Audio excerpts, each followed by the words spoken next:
L-Awditur Ġenerali esprimi tħassib dwar ta' każijiet inkwetanti li ġew żvelati minn studju li indirizza l-mod li bih qed tkun miġġielda l-problema ta' droga f'Malta f'livell nazzjonali.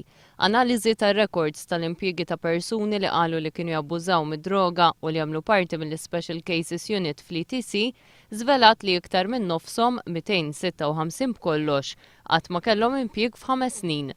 L-Uffiċċju tal-Awditur esprima tħassib dwar l-attendenza f'qira l-korsijiet ta' taħriġ minn dawn il-persuni. 106 persuni minn din it-taqsima qatt ma attendew xi kors minkejja li kienu mingħajr impjieg. 61 kienu fil-lista ta' dawk li suppost marru għat-taħriġ iżda naqsu milli jagħmlu dan u 45 oħra qatt ma ġew provduti opportunitajiet ta' taħriġ. Bl-Uffiċċju tal-Awditur Ġenerali jgħid li din hija ta' tħassib u titfa' dawn l-ikraħ fuq l-ETC u dmirijiet li suppost twettaq.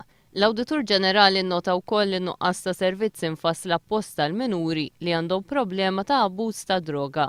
B'referenza żieda ta' 1130 fir-reati marbuta ma' droga, l-Uffiċċju tal-Awditur Ġenerali jgħid li appoġġja d-distinzjoni bejn min jikser il-liġi għall-ewwel darba u oħrajn li jwettqu reati b'mod ripetut.